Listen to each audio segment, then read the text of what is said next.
Hello everyone. तो इसी के साथ हम आप लोगों के लिए आज फिर से एक बेहद मोस्ट इम्पॉर्टेंट प्रश्न लेके आए हैं कक्षा 10 गणित के लिए। तो ये भी 1 नंबर में ही आपसे पूछा जाएगा। तो इसमें लिखा हुआ है, प्रश्न में आप देख सकते हैं, निम्न में से अपरिमेय संख्या नहीं है। इसका मतलब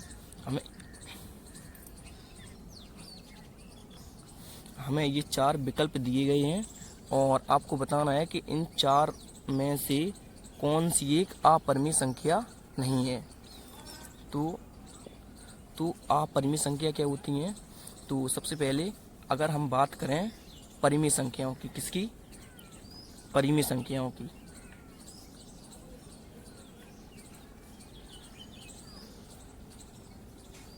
तो परिमेय संख्याओं की अगर हम बात करें तो ऐसी संख्याएं जो p/q के रूप में लिखी जा सकती हैं, या हम जिन्हें भिन्न संख्याएं बोलते हैं, या हम जिन्हें अंश और हर के बटे में लिख सकते हैं। यहाँ पे लेकिन जो q का मान होता है, जो q का मान होगा वो कभी भी 0 के बराबर नहीं होगा। ठीक है, तो कहने का मतलब है कि ऐसी संख्याएं जो p/q के रूप में, यानी कि अंश बटे हर के रूप में, या हम कहें कि भिन्न के रूप में लिख दें, तो उसे हम कहते हैं परिमेय संख्या। तो परिमेय संख्याओं का जस्ट अपोजिट यानी कि उल्टा जो होता है वो होता है हमारा अपरिमेय संख्या। क्या होता है? अपरिमेय संख्या। तो अपरिमेय संख्या क्या होता है? जो p/q यानी कि अंश बटे हर, p/q, या हम इसे कहें अंश बटे हर, जो p/q या अंश बटे हर, या हम कहें कि ये भिन्न के रूप में ना लिखी जाए, तो हम इसे ही क्या कहते हैं? अपरिमेय संख्या।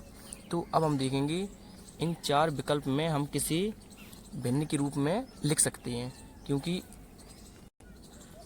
प्रश्न में हमसे कहा गया है कि निम्न में से अपरिमेय संख्या नहीं है। तो ये लाइन आपको ध्यान से समझनी है कि अपरिमेय संख्या ना हो। यदि अपरिमेय संख्या ना हो तो कैसी होनी चाहिए?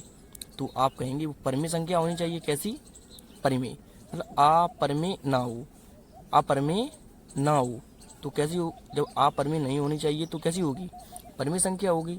ठीक है, तो यदि हम देखें इनमें से, तो √2 जो होता है इसका भी कोई निश्चित वर्गमूल नहीं होता है। √2 को हम अगर चाहें तो इस प्रकार से लिख सकते हैं, 1.4144 और इस प्रकार से ये डॉट डॉट डॉट चलता ही रहेगा इसका मान। तो हम इसे p/q के रूप में नहीं लिख सकते हैं। तो जैसे हम p/q के रूप में नहीं लिख सकते हैं तो वो कैसी होती है? हमारी अपरिमेय संख्या। और हमें बतानी कैसी है? अपरिमेय संख्या ना हो, मतलब कैसी हो? परिमेय संख्या हो। तो ये हमारी कैसी हो जाएगी? तो आप कहेंगे ये हमारी अपरिमेय संख्या हो जाएगी। लेकिन हमें बतानी कैसी है? तो आप कहेंगे परिमेय संख्या, क्योंकि अपरिमेय संख्या ना हो तो परिमेय संख्या होनी चाहिए और हमें वही बतानी है। ऐसे ही हम बात करें अगले विकल्प की, तो ये हमें दिया गया है √3 और जिसका मान होता है 1.732 और डैश डैश डैश, ये मतलब चलता ही रहता है। इनकी जो मान है ये कभी भी ख़त्म नहीं होती हैं। तो इन्हें भी, इस संख्या को भी हम p/q के रूप में नहीं लिख सकते हैं। और जिसे हम p/q के रूप में नहीं लिख सकते हैं उसे हम क्या कहते हैं? तो आप कहेंगे अपरिमेय संख्या, क्योंकि अगर हम p/q के रूप में लिख देंगे तो वो हमारी परिमेय संख्या बन जाएगी। और यदि हम आगे देखें, जो हमारा C विकल्प दिया गया है इसमें लिखा है √9। तो √9 को अगर हम ध्यान से देखें तो हम इसे लिख सकते हैं, √9 को अंडर में 3 गुणित 3 लिख सकते हैं। तो जब भी हमें इसका वर्गमूल निकालना होगा तो इसमें से 1/3 हमारा क्या आ जाएगा? बाहर आ जाएगा। यानी कि इसका 9 का जो वर्गमूल होगा वो कितना हो जाएगा? 3 हो जाएगा। तो इसके बटे में हम 1 मान सकते हैं। तो ये देख लीजिए, ये हो गया हमारा p यानी कि हम कहें अंश, और नीचे हो गया हमारा q यानी कि हर। तो ये जो संख्या है 3 हमारी अंश बटे हर के रूप में बन गई। और जो संख्याएं अभी हमने समझा हुआ है कि अंश बटे हर के रूप में हों और q का मान 0, यानी कि ये जो नीचे q दिया जाता है, ये देखिए q का जो काम करेगा वो 1 होगा, तो क्यू का मान 0 नहीं होना चाहिए, तो 0 नहीं है तो हमने 1 मान लिया है, 1 है हमारा ये, ठीक है। यहाँ पे तो 1 है ये हमारा, 0 तो है नहीं। तो ये इस नियम यानी कि परमेय संख्याओं के नियम को फॉलो कर रहा है 3/1। तो इसलिए अगर हम बात करें प्रश्न में, निम्न में से अपरिमेय संख्या नहीं है। अपरिमेय ना हो तो कैसी हो, परिमेय होनी चाहिए। तो परिमेय संख्या हमें मिल गई है, वो कितनी होगी, √9, क्योंकि हम इसे 3 लिख सकते हैं और 3 के बटे में हम क्या मान सकते हैं, 3 के बटे में 1 हम मान सकते हैं। तो ये जो विकल्प है हमारा सी वाला, ये सही हो जाएगा।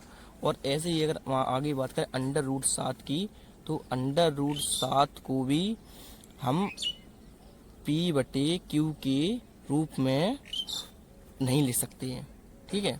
तो इसे भी हम P/Q के रूप में नहीं लिख सकते हैं, क्योंकि इसका भी मान बढ़ता ही रहेगा, दशमलव के बाद अंक आते ही रहेंगे। तो इसलिए हम इसे P/Q के रूप में नहीं लिख सकते हैं। तो इसलिए यह परमेय संख्या ना होकर कैसी संख्या है, अपरिमेय संख्या है। तो उम्मीद है कि आप समझ रहे होंगे हम जो आपको समझा रहे हैं।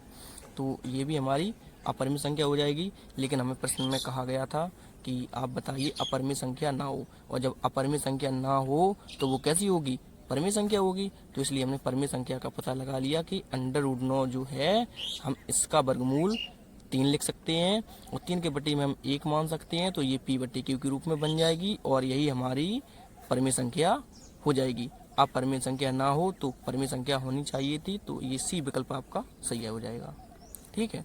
तो उम्मीद करते हैं कि ये प्रश्न आपको समझ में आ गया होगा, और ऐसे ही प्रश्न देखने के लिए हमें कमेंट में बताइए। यदि आपको समझ में आ रहा है तो हम आपको फिर और आगे मोस्ट IMP प्रश्न बताएंगे।